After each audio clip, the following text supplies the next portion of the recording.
Baik, kita akan membuka Alkitab kita dari kitab Kolose pasal yang pertama. Kita akan membaca ayat 3 sampai ayat 14. Kolose 1, 3 sampai 14. Saya baca 3, saudara-saudara baca 4, kita bergantian sampai selesai ayat 14 dari Kolose 1. Kolose 1 ayat 3. Kami selalu mengucap syukur kepada Allah Bapa Tuhan kita Yesus Kristus setiap kali kami berdoa untuk kamu.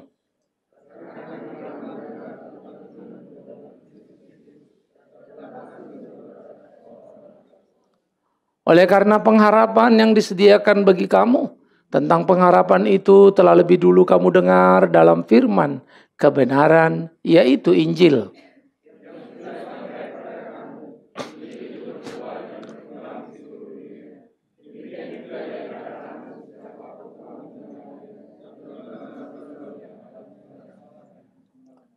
Semuanya itu telah kamu ketahui dari Epafras, kawan pelayanan yang kami kasihi, yang bagi kamu adalah pelayan Kristus yang setia.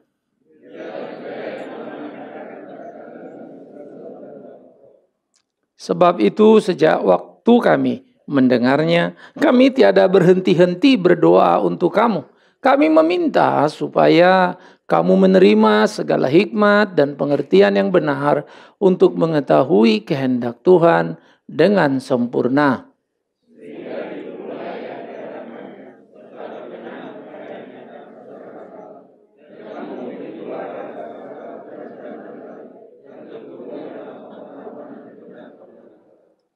Dan dikuatkan dengan segala kekuatan oleh kuasa kemuliaannya untuk menanggung segala sesuatu dengan tekun dan sabar.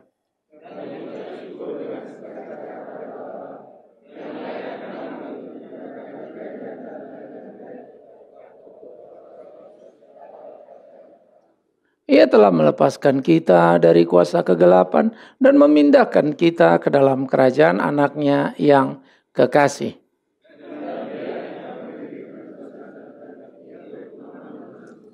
Saudara, pada waktu kita membicarakan bagian ini, betapa indah harinya. Ya, kita diperhadapkan kepada satu sebetulnya pemahaman yang melompat dalam hidup orang Kristen. Apa sih yang bisa membuat hidup kita itu bahagia? Apa sebetulnya kata kunci hidup kita bahagia? Definisi di dalam dunia ada berbagai aspek. Ketika seorang mencapai cita-cita dan keinginannya untuk menjadi terkenal, menjadi seorang profesor, dia bahagia. Ketika seorang bercita-cita untuk menjadi penguasa di dalam area politik, dia mencapainya dan dia mengatakan, semua titik pengharapanku sudah tiba. Tetapi ketika seorang berpikir bukan, tetapi uang yang tidak terbatas itulah kebahagiaan, maka ketika dia bisa membeli apa yang dia mau, maka dia sudah merasakannya. Muncul pertanyaan, di mana sebetulnya kita ada? Kalau kita punya standpoint yang sama, bukankah itu mengerikan? Di dalam piramida yang digambarkan oleh Abraham Maslow, saya ambil yang piramida standar 5 yang kemudian dikembangkan menjadi 7 level. Ya, materi itu selalu menjadi tingkat kebahagiaan, kepuasan orang yang paling rendah. Uang, materi, sandang, pangan, papan. Level 2, kalau orang sudah semakin dewasa, ia berpikir bukan tentang materi, sandang, pangan, papan, tapi security.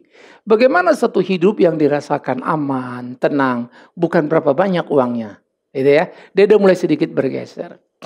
Pada waktu level ketiga, dia mulai memikirkan, oke lah, kalau materi, security is about me, gitu kan. Lalu bagaimana sebetulnya hidup itu lebih bernilai? Maka dia level 3 adalah love. Mengasihi, dikasihi. Jadi relationship dia mulai perhatiin. Hidup itu bahagia. Ya uang saya tidak banyak. Ya, hidup saya tenang. Tapi apa artinya kalau saya tidak mampu berbagi? Baru ke level 4 dia mulai memikirkan tentang apa yang disebut self-esteem. Harga diri. Orang-orang yang punya harga diri, dia akan bekerja bukan berapa dia digaji. Dia akan bekerja berapa berfungsi dia di tempat itu.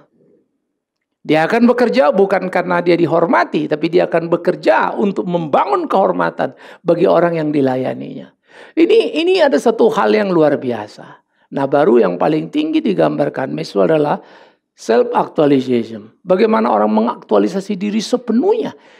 Sehingga hakikat hidupnya itu mencapai seluruh sendi. Saya pernah memberikan gambaran bukan seperti lilin. Lilin itu menerangi semua dan orang senang. Waduh, untung ada lilin. Tapi yang senang tetap senang, lilinnya habis. Lilin tidak mengapa dia habis. Yang penting orang di sekitarnya, selama dia ada, mereka merasakannya. Nah, di mana tingkat kebahagiaan kita? Izinkan saya mengingatkan, mungkin kita masing-masing bisa mengukur diri dalam skalanya Maslow itu kita ada di mana. Ya, Maslow menambah antara self-esteem dan self-actualization itu dua lapis lagi apa yang disebutnya sebagai estetika, filosofi, baru self-actualization. Nah, di mana kita ada? Tapi saya ingin mau mengatakan bahwa kebahagiaan orang Kristen itu yang digambarkan Maslow begitu hebat itu dibawa beyond that. Kebahagiaan Kristen itu melewati itu, saudara. Kenapa? Karena itulah Yesus mengatakan sangkal dirimu, bukan sekedar aktualisasikan. Ketika engkau tiada, Tuhan itu ada, di sanalah kau bahagia. Padahal hidup ini kan tentang kita ya. Apa yang saya bisa dapat, apa yang saya bisa rasakan. Hidup ini kan bukan tentang orang lain. Sehingga apa yang dikatakan Kristus itu menjadi sesuatu yang menghentak kita. Lalu Paulus dalam bahasa yang berbeda mengatakan lagi, hidup bagiku adalah Kristus. Dan jikalau aku mati itu adalah keuntungan luar biasa. Dia tidak peduli hidupnya itu keluar masuk penjara, disesah, atau sakit luar biasa. Dia hanya peduli apakah sepanjang hidupnya dia mengisi tiap celah. Maka mati menjadi penantian yang luar biasa bagi dia. Nah, saudara, pada waktu kita memikirkan keindahan di penebusan, seharusnya disitulah kita ada dan berada. Maka apa yang digambarkan oleh Paulus kepada orang-orang di Kolose? Bagaimana dia mengucap syukur bukan karena jemaat di Kolose sekarang sudah bertumbuh dengan baik ekonominya. No.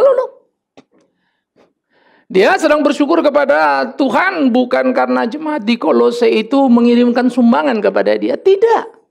Tetapi dia mengucap syukur kepada Tuhan karena mendengar bagaimana iman orang-orang di Kolose itu makin bertumbuh, bertambah di dalam pengenalan akan Tuhan. Itu luar biasa, saudara. Gereja kita bersyukur misalnya kan sering, puji Tuhan kita ada punya gedung sendiri. Oh puji Tuhan kita ada beli rumah pastori.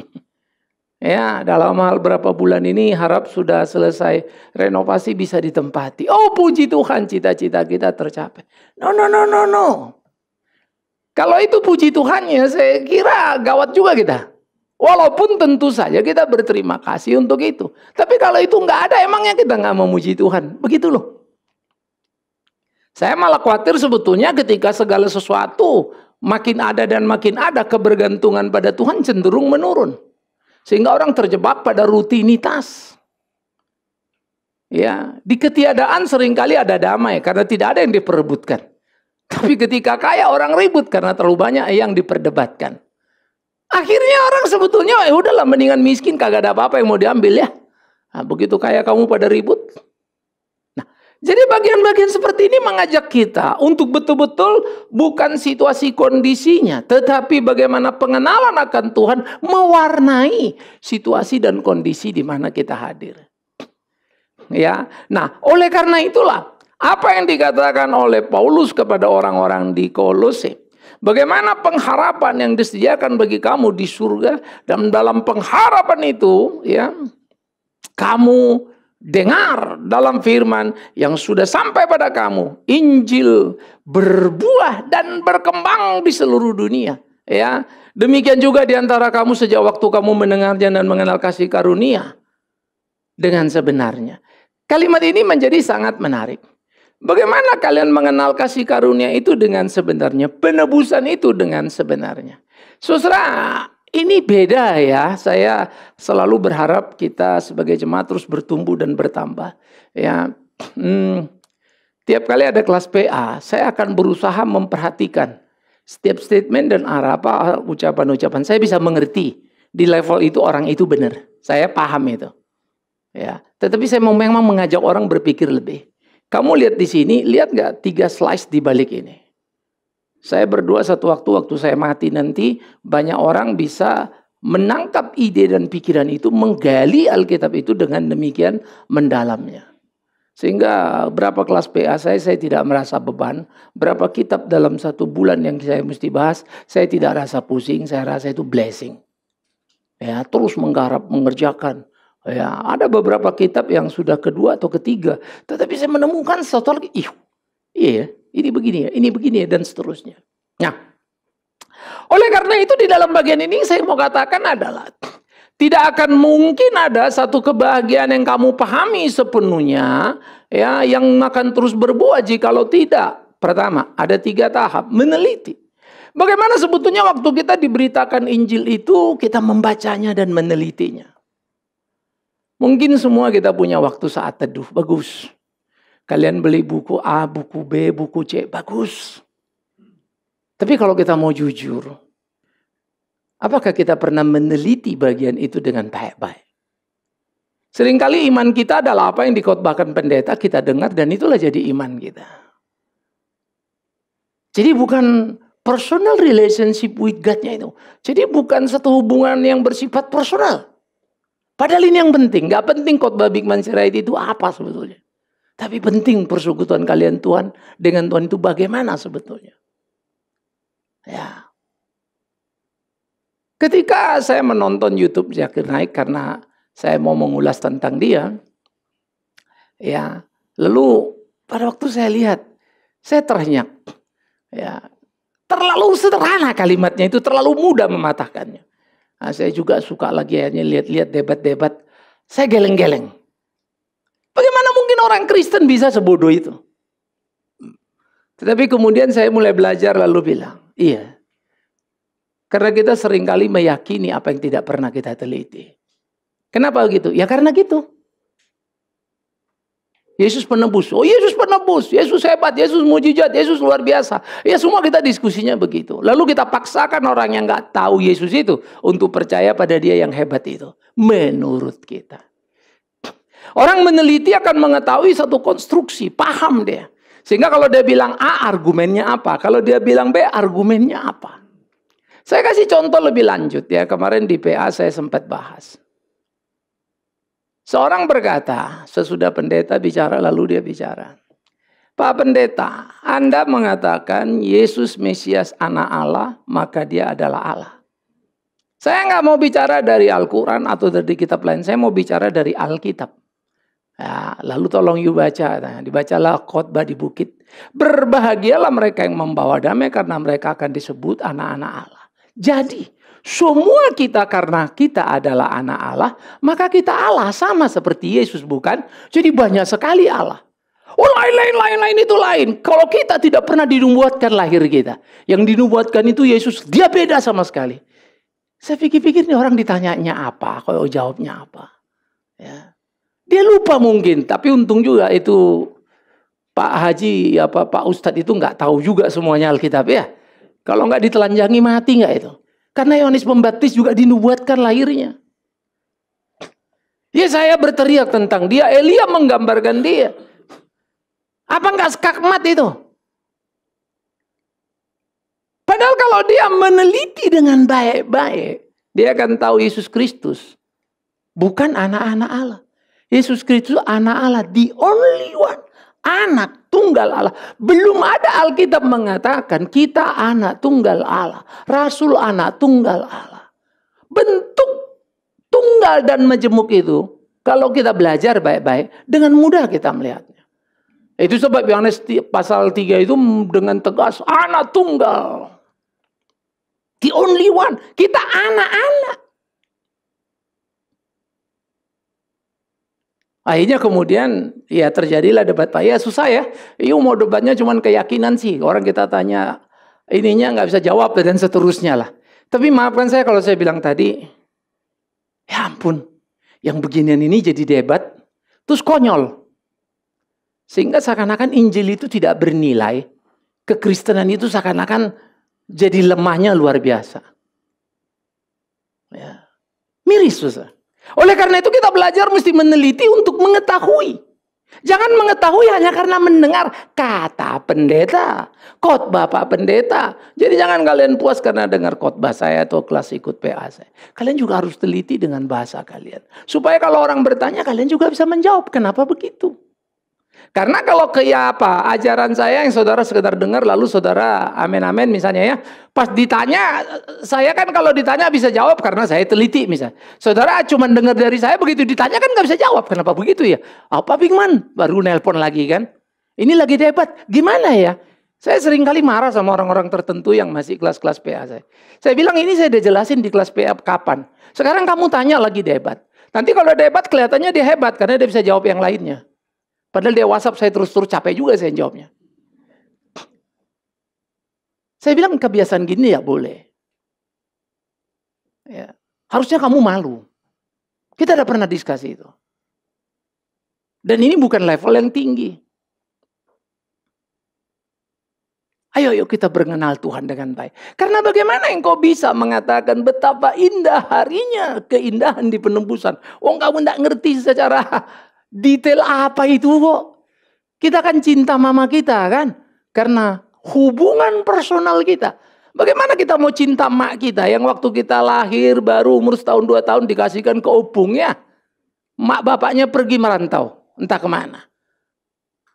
Opungnya yang besarkan dia. Ya anak itu tahu kasih sayang opung. Bagaimana mamamu? Gimana papamu? Apa dia bilang? Asowo to makku odok bapakku. Nah, itu dia deh katanya ya. Nah, itu bahasa Inggrisnya itu. Opung do mengurus aku katanya. Ya udah jelas lah orang dia relationnya dengan opungnya. Kalau anak Anda sayang pada Anda, bukan karena dia anakmu. Relationship. Perhatikan.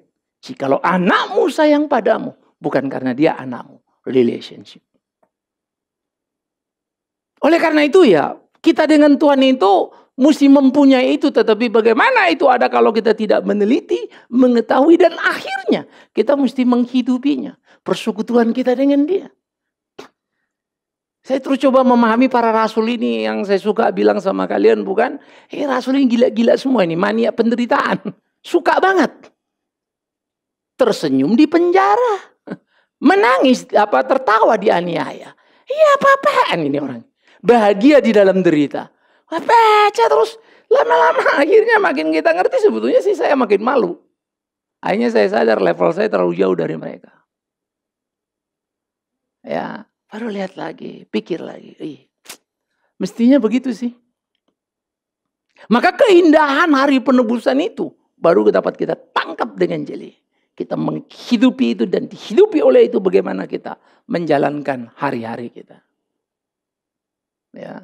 Nah ini menjadi pemikiran serius kita saudara. Sehingga ini menjadi satu hal yang membawa kita makin hari makin dekat kepada Tuhan kita.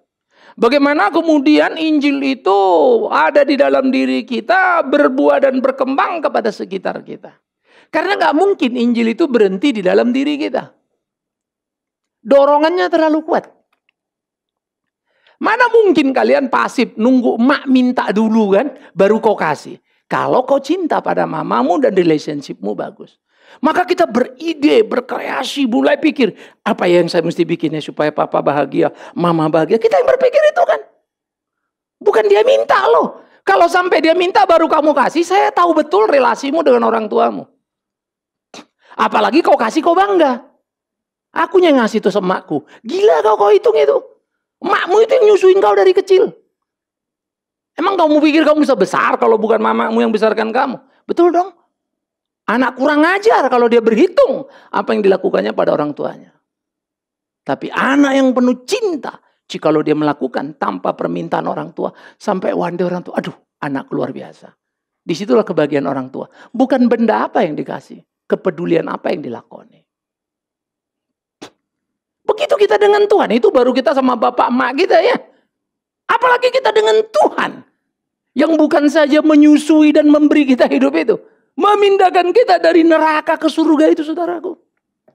Bagaimana kita nggak kreatif untuk memikirkan apalagi. What must I do dear Lord? Itu pertanyaan tiap hari bangun pagi sudah itu aja dulu di otak kita ya. Bagaimana lagi hari ini? Bagaimana hari ini? Bagaimana hari ini? Again hari ini. Apa yang harus kulakukan untuk Tuhanku itu? Ini menjadi panggilan yang menggelora dalam batin kita. Dan kita sangat bahagia kalau sudah melakukan apa yang menyenangkan hati Tuhan. Kebahagiaan seorang anak kalau dia bisa membahagiakan orang tuanya.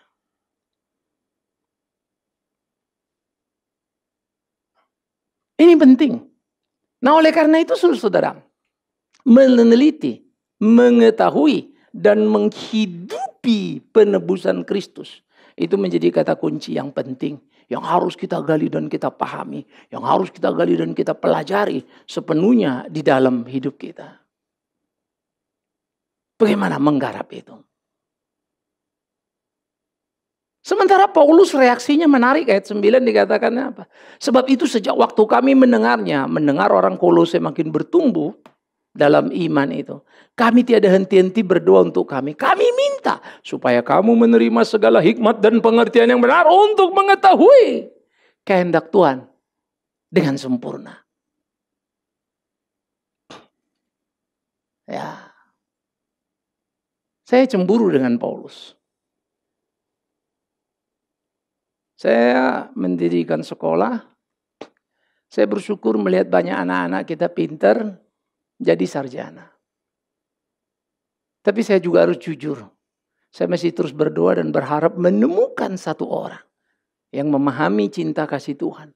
Dan dia betul-betul tahu kemana dia harus melangkah dan meneruskan semangat Injil itu. Karena Injil itu yang membuat saya mendirikan sekolah. Injil itu yang membimbing saya untuk berbagi hidup dengan banyak orang. Maka itulah doaku kiranya. Tapi sampai hari ini Tuhan belum kabulkan.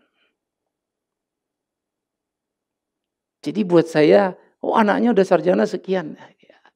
Itu sudah semestinya yang kita kerjakan. Bagi saya itu tidak jadi terlalu penting.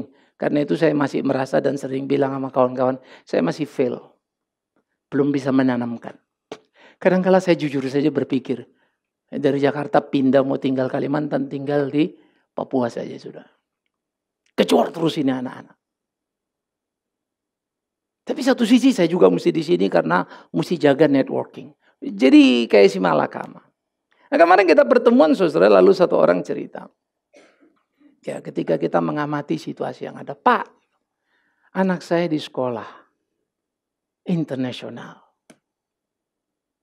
Tapi non-Kristen.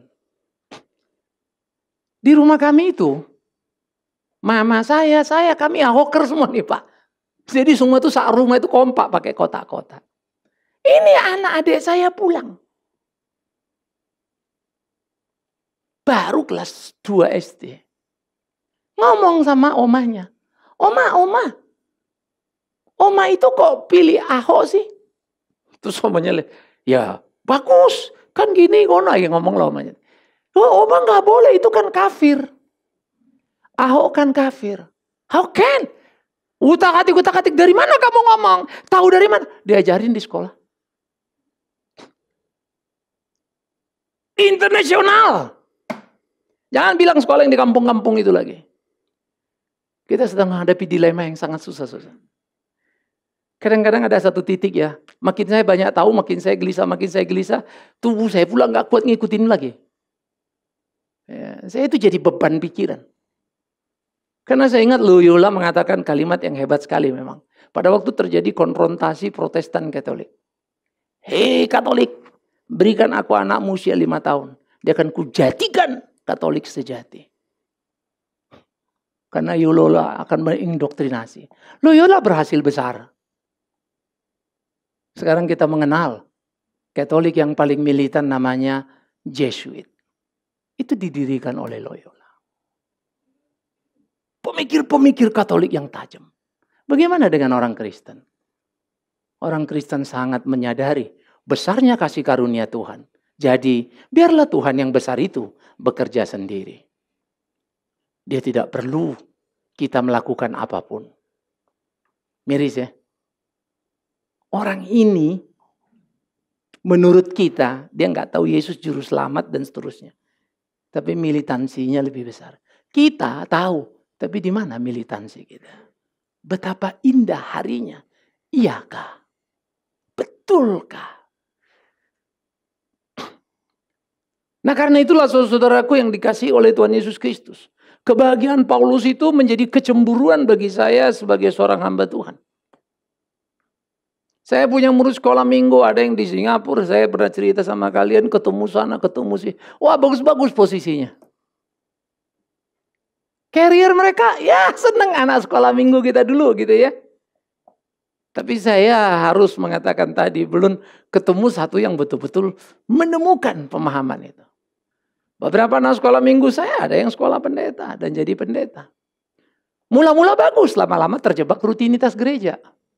Sedih lagi. Kalau kita diskusi kemarin itu apinya beda. Sekarang ketemu lain lagi. Karena sudah jadi rutinitas organisasi pelayanan itu. Sudah nggak ada dinamika pertandingannya, itu udah hilang sudah. Lalu saya lihat lagi. Semua orang kalau kejebak begini gawat juga ya. Maka gereja itu satu waktu bisa baik, satu waktu bisa pembunuh yang paling mengerikan. Gereja bisa jadi pembunuh berdarah dingin.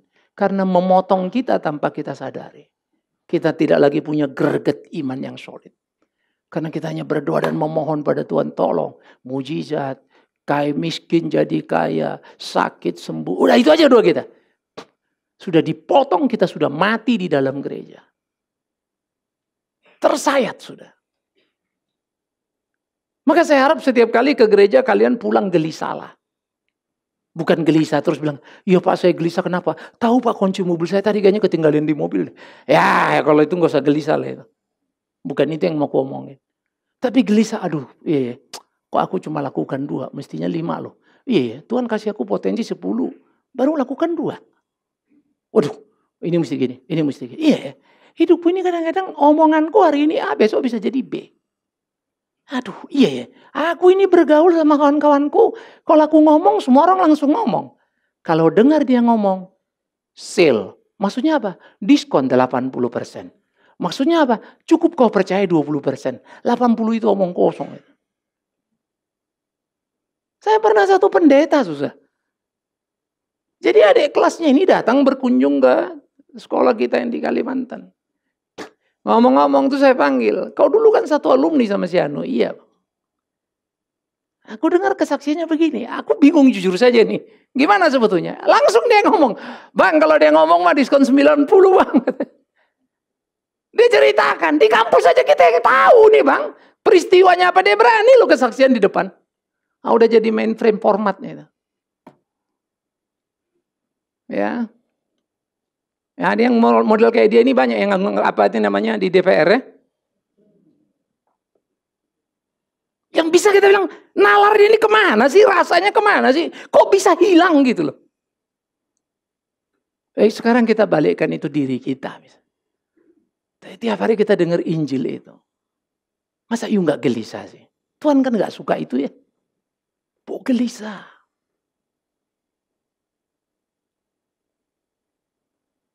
Mau mikir. Hidup ini tidak sederhana, complicated. Saya mau kerjakan banyak hal capek. Capek saya cenderung emosi. Emosi jadi marah. Marah saya nyesel lagi. Tapi mau tenang-tenang hati saya pun gelisah. Baru saya bilang Tuhan mau baik aja pun susah banget deh. Mau kerja benar ya susah banget. Kita tahu ini pelayanan harus kerjakan. Kita kerjakan. Gara-gara itu capek kan. Habis capek gampang sensi lah kita. Gampang marah. Istri, anak, siapa yang mau dekat kadang-kadang syung naik itu sudah. Apalagi jantung udah nyut-nyutan begini. Ya udah mau expire date jantungnya. Habis itu pas lagi malam. Aku ini kok jadi gini ya. Complicated loh. Saya nggak bisa bilang ya udah makanya jangan terlalu capek. Ya, saya nggak kerja, biar gampang. Tapi kemudian gelisahnya lain lagi. Enak aja kok duduk-duduk ya. Orang berjuang di sana. Lain lagi gitu loh. Jadi saya itu mengalami kegelisahan terus-menerus. Tapi hanya satu yang saya sadari. Betapa indah dia menembus hidupku. Karena betapa sulitnya aku hidup seperti yang dia mau. God thanks. Karena kalau dia yang tahu aku kemana jalan langkahku. Si Bikman ini baik 5 menitnya nih nanti. 10 menit lagi enggak. Udah enggak usah ditebus. Habislah aku. Enggak tahu lah kalian. Mungkin kalian sih baik-baik semua ya. Tapi paling tidak aku bicarakan dulu. Aku kurang baik. Ini kegelisahan batin. Karena itulah kita perlu untuk terus maju dalam hidup kita, bagaimana kita menjalani hari-hari kita. Sehingga apa? Hidup kita itu dikatakan layak di hadapannya, ayat 10 itu. Berkenan kepadanya dalam apa? Segala hal. Itu yang saya bilang tadi, aku tidak bisa alasan, Tuhan, aku ini kemarin sensi ini jadi marah karena capek. Dan capek kan kau tahu karena melayani kau. Tidak bisa. Kau layani aku, tapi tidak. Dan kau capek, tapi tidak ada alasan kau kemudian menjadi sensitif, marah sana, marah sini misalnya.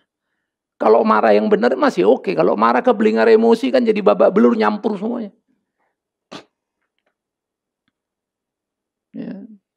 Kalian bayangkan, saya bukan tidak sadar dan bukan tidak tahu. Sudah sadar tahu pun sulit sekali untuk lepas dari jebakan-jebakan kondisi.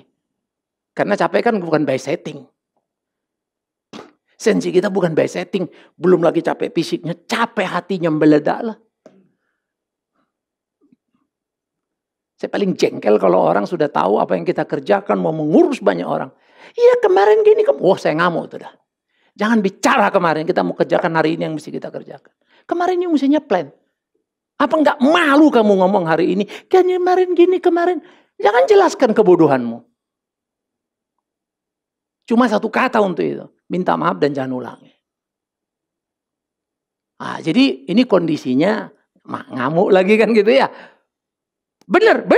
Tapi begitu selesai duduk, tadi kayaknya berlebihan. Ngesetnya ini gak ada. Kalau radio kan enak ya. Volumenya 5, mau jadi 6, jadi 8, jadi 7, turun lagi 3. Atau off ya sekalian, gampang. Awak ini kan bukan radio. Yang bisa disetel-setel begitu. Baru pikir lagi, oh God. Kau mau aku baik dalam segalanya. Lama berat kali. Tapi itu maunya Tuhan. Maka kalau dia bilang hendaklah engkau sempurna sama seperti Bapamu sempurna, itu tuntutan serius. Soal kapan tercapai itu pertandingan kita, saudara. Oleh karena itulah bagaimana kita hidup layak di hadapannya.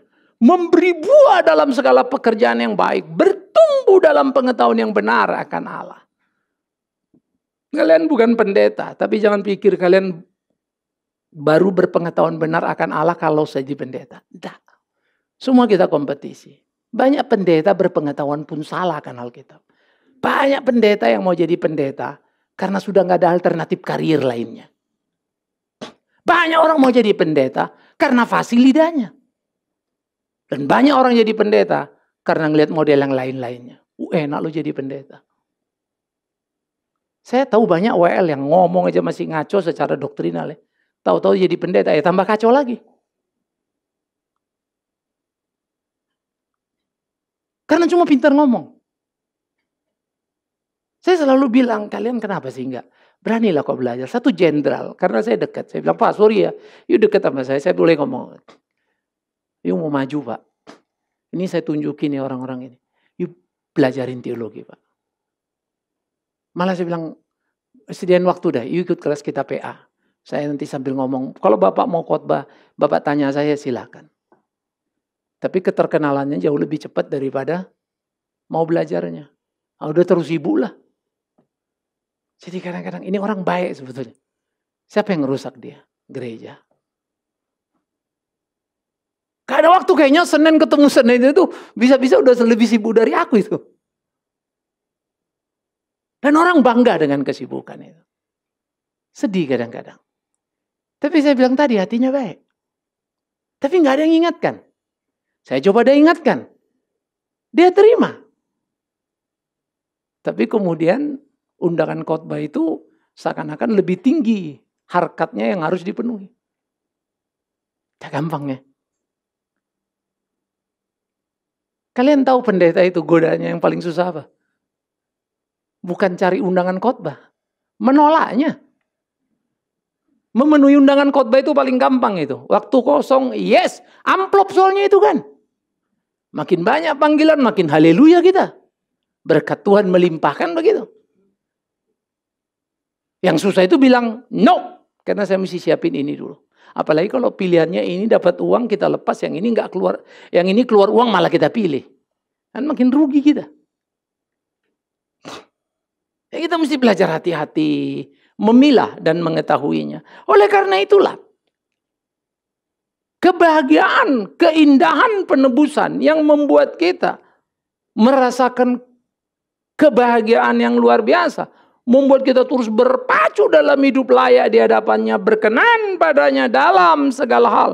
Memberi buah dalam segala pekerjaan yang baik. Bertumbuh dalam pengetahuan akan Allah. Jadi nggak ada bilang gini ya, iya Pak, sorry saya nggak sempat belajar karena lagi bangun gereja misalnya. Ini dua aspek kok. Bangun gereja itu memang perlu kau kerjakan fisiknya. Pulang kau mandi, tidur, sebelum tidur belajar kau. Karena itu juga harus. Jadi tidak bisa kau bangun gedung gereja itu, lalu kau tidak belajar malam itu Alkitab itu. Itu kadang-kadang karena pelayanan rapat apa pulang capek ya. Lalu kita akan berdoa, Tuhan, kau tahu aku capek sekali pulang rapat tadi. Kau tahu apa pergumulanku, kerjakanlah. Amin. Nah, tidurlah kita kan. Maklumlah Tuhan kan maha tahu ya. Enggak usah kuajari kau Tuhan, tahu kali kau semuanya. Habis capek. Atau ada yang coba bertahan, berdoa tekun. Bapa di surga. Amin. Pas bangun pagi. Kadang-kadang kalau kita mau mendetek diri kita. Malu ya. Banyak banget sebetulnya. Ada 1001 alasan membuat kita tidak mau melayani Tuhan. Tidak gampang lah. Saya merasakan berapa beratnya kalau you nggak diapresiasi orang, nggak dihargai orang. Dengan keringat yang kau kerjakan dan boleh diuji. Marah? Marah. Boleh nggak? Enggak. Itulah yang bikin pusing. Jangan kau begitu. Aku sudah lebih dulu disalib kata Tuhan Yesus. Aduh udah matilah, kita nggak bisa ngomong lagi udah. Akhirnya kita bilang kalau begini terus bagaimana hidupku Tuhan? Makanya dia bilang sangkal dirimu. Hidupmu bukan kau, tapi aku. Berat ya? Jadi ini yang mesti kita pikirkan sama-sama. Bagaimana supaya hidup kita itu terus berjalan di dalam Dia, bersama dengan Dia. Kita dikuatkan oleh kemuliaannya. Untuk menanggung segala sesuatu dengan tekun sabar. Kerjakan, kau kuat menanggung. Kenapa? Dari Dia juga. Dia tolong kau kerjakan. Dia mampukan kau menanggungnya. Shit. Hebat sekali itu. Ya. Saya disikon seperti begini, fisik sebetulnya udah enggak. Saya satu teman bilang, Pak Bigman, you ikutlah pikirin ini itu. Saya tahu ini memang lagi sulit. Kadang-kadang banyak tahu juga jadi masalah ya. Karena menciptakan juga kegelisahan. Pergerakan ini, pergerakan itu. Karena saya duduk sana sini. Waktu kita saya coba mapping, iya ya udah gue ikut itu. Ya, beberapa anak-anak lagi telepon karena saya suka tulis, Pak Bigman bisa bantuin kita nggak gini. Ya, nggak tahu ini ada katanya lagi 20 Mei hari kebangkitan. Berapa orang kalian? 3.000, apa yang saya mesti bantu ini itu. Minta sound system, minta bus. Saya bilang kalian kerjain dulu, kalian kerja kalau konsumsi udah nanti saya siapin. Datang lagi besoknya nggak jawab lagi, Pak udah naik jadi 5.000 orang. Terakhir dia bilang 10.000 orang. Enak dia ngomongnya.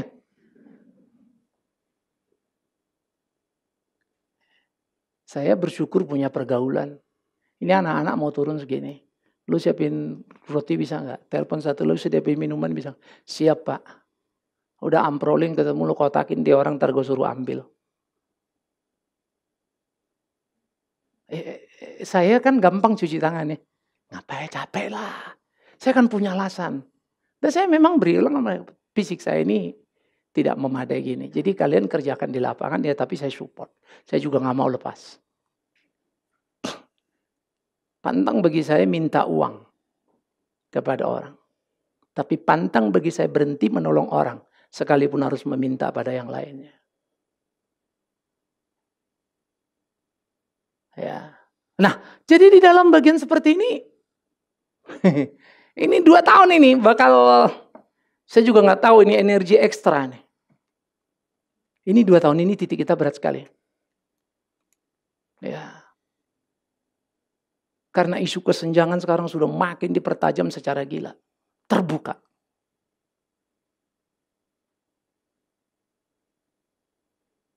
Kadang kita kenal sih ini orang hukum, yang ini orang ini. Ngomong-ngomong. Apa yang terjadi di instansi kalian? Aduh Pak, udah begini. Saya kemarin khotbah di Mabes. Ya, ngomong lagi. Ya, ketemulah jenderal-jenderal. Cobalah ini kita hubungan pendeta sama umat lah dulu ini kita ngobrol kan gitu. Ya kalau udah ngobrol gitu kan terbuka semua. Apa dan bagaimana. Ya sederhana memang. Tapi kita solid kok Pak di sini. Tapi ada goncangan ada. Lalu ada satu orang bilang, waduh Pak gimana ya kalau gini. Kalau aku sih amannya setengah mati. Kalau aku pikirkan diriku ngapain aku pusing-pusing. Mau rusuh kayak Republik ini, mau rusuh Indonesia. Ada istana aku di Kalimantan ya. Pindah aku ke sana. Oh rusuh juga Kalimantan Pak. Singapura, Australia, Jerman saya bisa tinggal dan yang nunggu saya banyak. Kalau cuma bicara as a personal. Hari ini saya pindah, cukup seminggu sebulan sudah jalan itu. Tapi hidup kan bukan soal kita bisa apa ya. Tapi kita bisa lakukan apa. Sebagai orang Kristen. Jangan pula kita yang bikin rusuh sana, bikin rusuh sini ya. Lalu kita suruh orang membenci orang lain.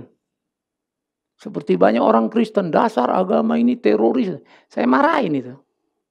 Buka matamu, Kristen teroris pun tidak kurang. Di Amerika yang meledakkan salah satu gedung Amerika orang Kristen itu. Karena dia bilang barbar. Banyak orang semua agama yang anti-anti itu ada itu. Ya, apalagi di jalan Surabaya banyak kali. Yang anti-kantik. Nggak tahu ya udahlah. Nanti ke jalan Surabaya kalian ya. Kalau itu anti yang berharga itu. Tapi kalau kok Kristen anti pusing juga kepala kita. Jadi bagaimana kita terus jalan dan mengucap syukur kepada Tuhan. Yang sudah melayakkan kita mendapat bagian penebusan itu. Sehingga dengan bagian penebusan itu kita dikasih tempat di kerajaan surgawi. Keren ya. Di dalam sepanjang pelayanan saya ulang lagi sharing saya dulu ya. Yang paling membahagiakan aku sampai hari ini adalah ketika peristiwa 2014 itu. Pas saya ada blek. Teknis medis sudah lewat. Saya cuma bilang ya Tuhan, mau bawa aku bawalah. Itu kalimat yang sampai hari ini terus mewarnai hidupku. Senang sekali aku ngomong jawab itu. Cuman sekelebat cuk lihat anakku, anak-anak di Kalimantan, Papua. Beng, sadar. Maka doa saya langsung, Tuhan, kalau kau mau aku hidup untuk itu, aku akan hidup untuk itu. Tujuan hidup saya clear. Nggak akan ada anak saya, istri saya bisa memberhentikan saya urusin itu. Ya. Yang ada saya akan memacu mereka untuk terlibat dan ambil bagian mengerjakan itu. Penebusannya terlalu hebat. Kalau soal mati, hidup lagi, urusan kecil itu. Tidak harus orang Kristen yang ngalamin itu ya. Tetapi orang sakit sembuh bukan cuma Kristen itu. Miskin kaya bukan cuma Kristen itu. Gak untung dapat rezeki nomplok bukan cuma Kristen ceritanya itu. Tapi dipindahkan dari neraka ke surga oleh Kristus. Itulah Kristen itu. Berapa hebatnya itu. Maka kan itu anak-anak muda. Aku harapkan kalian betul-betul ya. Tapi jangan bilang nanti kalau gak Kristen kafir itu. Gak usah kalian bilang begitu. Elegan. Tuhan suruh kita mengasihi sesama manusia. Lintas suku, lintas ras, lintas agama. Tunjukkan di your quality. Karena di kalangan saya diundang lagi satu orang. Pak masuk grup. Aduh grupku jadi banyak banget gara-gara tahun ini sudah. Grup pendeta ada ratusan anggotanya. Cuma ngeri juga rupanya kumpulan pendeta ini ya. Karena gak kenal aku semua kan. Angkat senjata kita harus menyerbu berdua. Ini grup apa ini?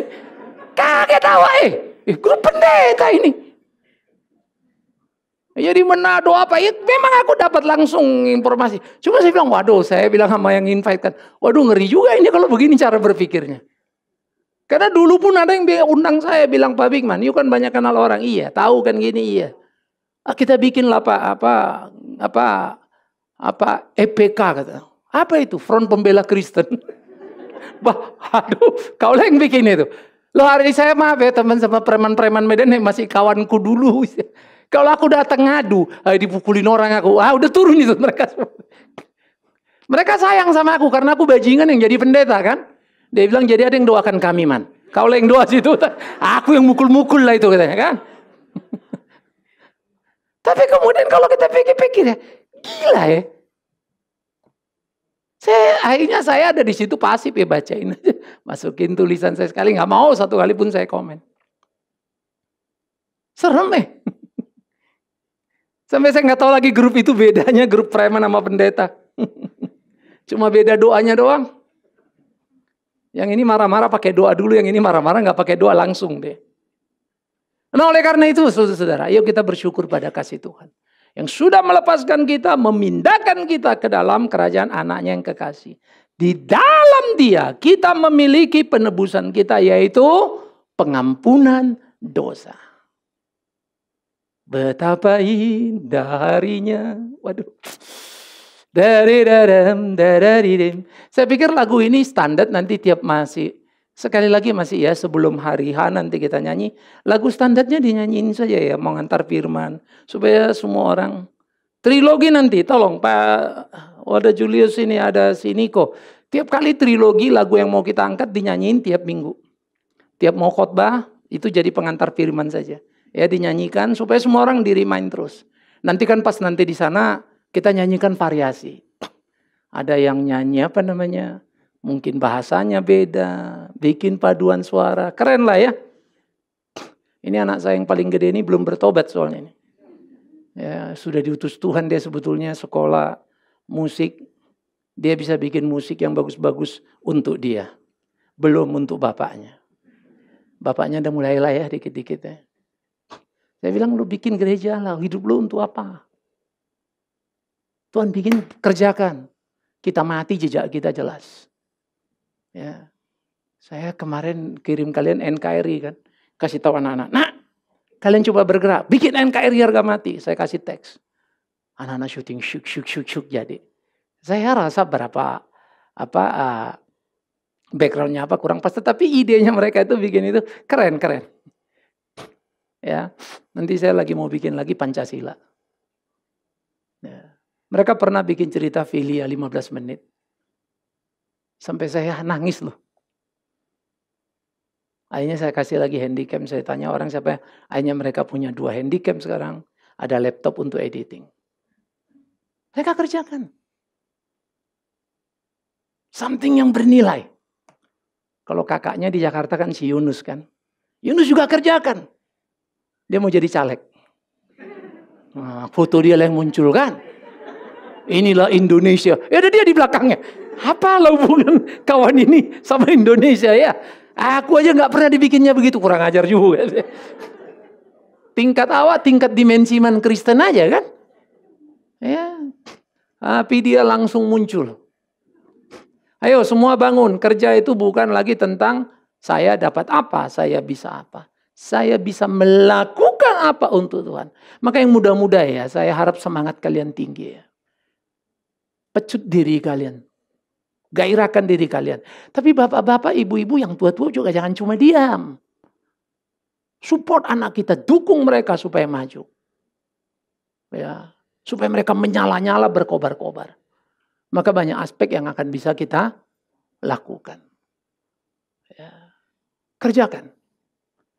Saya berharap betul-betul keindahan penebusan Tuhan itu membawa kita pada kesadaran tinggi di kehidupan kita. Bagaimana kita menikmati pergumulan. Karena nanti tahun demi tahun pergumulan kita ini akan makin sulit, saudara. Sulit, berat. Baik secara ekonomi, sosiologi. Agama ini makin di persimpangan jalan nanti. Sekarang aja udah orang beragama ini cari untung, apalagi nanti. Sorry ya, minum dulu. Muka saya putih ya? Hah? Oh merah ya? Enggak, saya nggak bilang pucat, putih. Tadi sampai-sampai dia bilang, Pak mukanya pucat amat. Bukan, saya habis dari salon. Jadi putihan dikit ya.